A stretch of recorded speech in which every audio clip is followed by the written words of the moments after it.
so we're going to go ahead and recap of what has happened so far in the story Sweet Clara. So we know that our main characters is Sweet Clara. She is a sweet and intelligent young girl, and that is young Jack.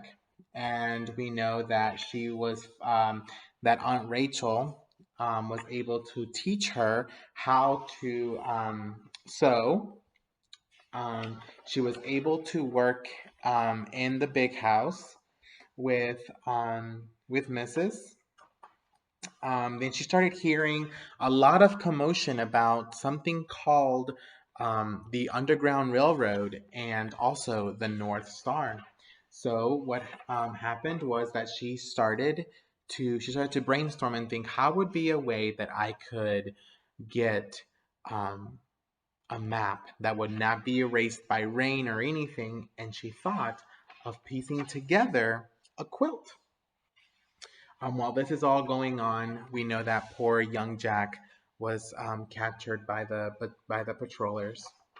Um, all of the people in the plantation were helping Clara create this wonderful quilt that could be used to escape. So our story starts here. It rained for 3 days the next day.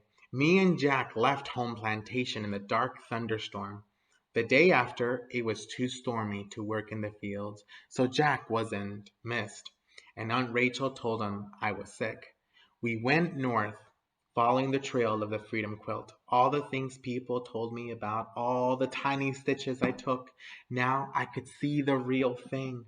There was the old tree struck down by the lightning, the winding roads near the creek, the hunting path through the swamp. It was like being in a dream that you have already dreamed.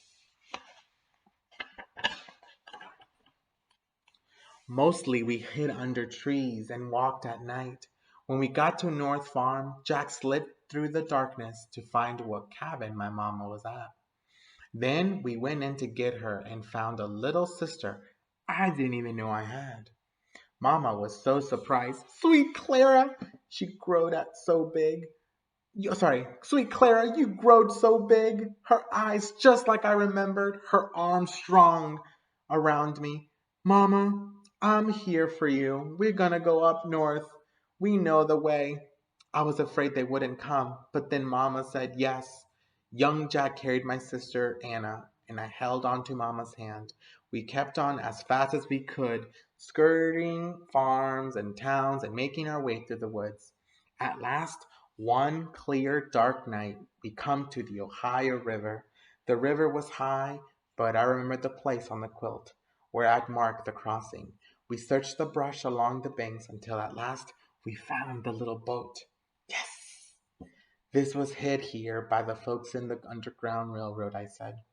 The boat carried us across the deep water to the other side, shivering and hungry and scared. We stood looking ahead. Which way now? Jack asked me. I pointed. The North Star was shining clear above us. Up there through the woods, north to Canada. Sometimes I think back to the night we left when young Jack came to wake me. I can still see Aunt Rachel sitting up in her bed. She just took her head before I could say a word. Before you go, just cover me with your quilt. Sweet Clara, she said, I'm too old to walk, but not too old to dream, and maybe I can help others follow the quilt to freedom.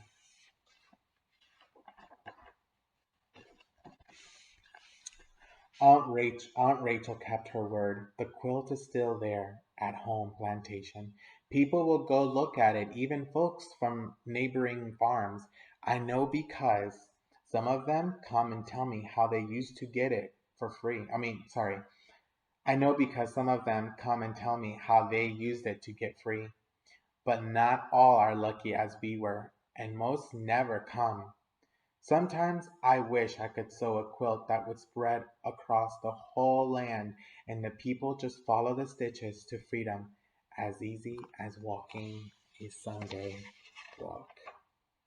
And then here's a picture or the quilt that she created. If you can tell, you see the North Star right here, and um, home plantations right here.